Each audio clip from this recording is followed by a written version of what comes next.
So chapter 3 is called Down Home. I was 6 years old when Papa bought the Christensen home, an 80-acre farmland just east of Grandpa's property. I remember nothing of the move to the little two-room house on the banks of the creek to us, that divided the property in half. I do remember in detail much of what life was like there for the next 10 years. It was there that we ran from wherever we were to the fence on the brow of the hill. When someone yelled, "A car is coming!" We had only seen a few cars in our life. They were just beginning. When the car would go up the hill, we'd run, "Car is coming!" over to the brow of the hill and watch that car chug up the hill. And it was a Ford car, I think.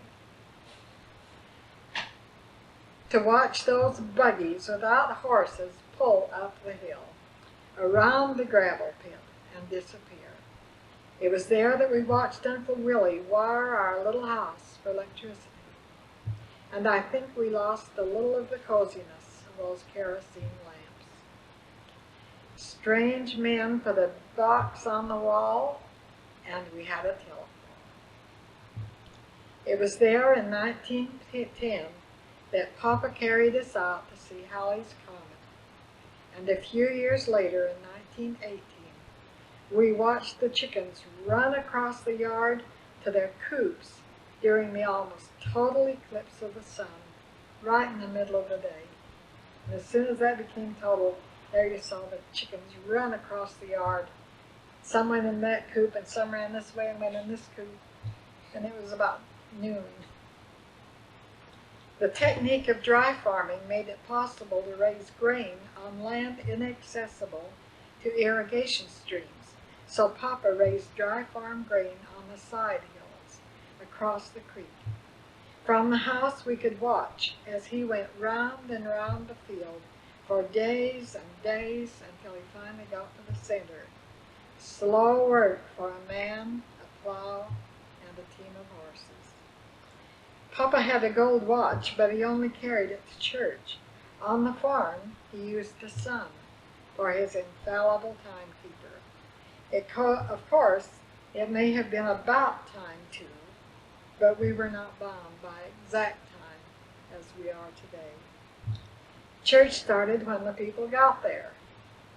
School was on exact time, but everybody could hear a bell a half an hour before school started.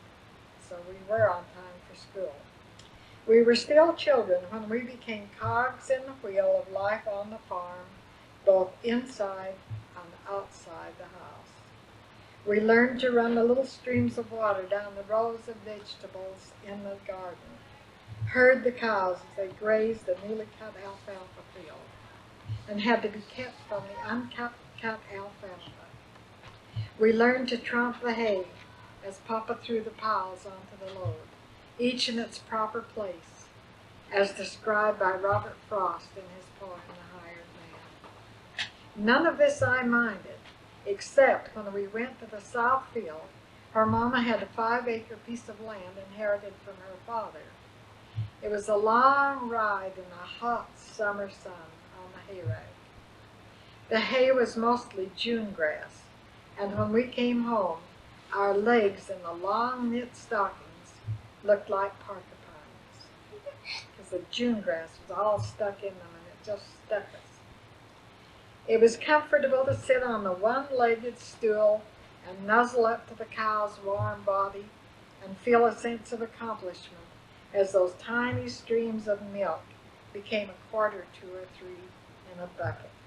And I learned to do that. Of all the jobs in the house, I hated doing dishes, and often traded that job with LeVar. If he would wash the dishes, I would milk the cow.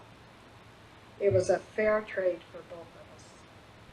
But we didn't have sinks, and we didn't have taps.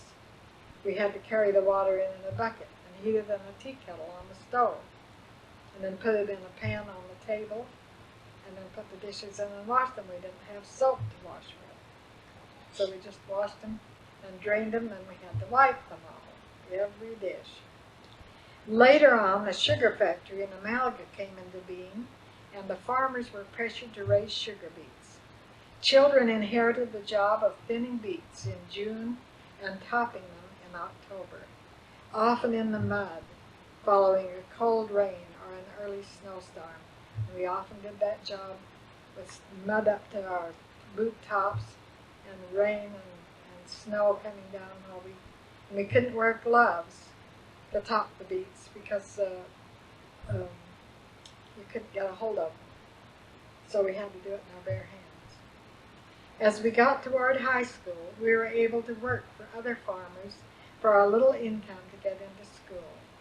We earned every dime of it. I was so glad to finally outgrow those beet jobs when I had to go to summer school. The little house down home had 2 rooms, and we were crowded, but we managed. The big square front room had 2 double beds with a coal heater in between, and Mama's oak dresser, a table, and when I took music lessons, we borrowed the organ from Grandma's house for me to practice. The kitchen had a tall cupboard and a folding bed, a nice oak washstand, and a big black range, and a table where the whole family sat down together 3 times a day to have our meals. Mama was a good cook. With gardens and with farmyards, we ate quite well. When we 3 older children became teenagers and the 3 younger children came along, Berta and I were sleeping with Aunt Dora and Aunt Caroline since both had been left alone. This continued until we left home to go to school across the valley. In the fall of 1919, when the 5 of us cousins were ready for high school, Auntie was approached about going with us. She was willing except for one thing.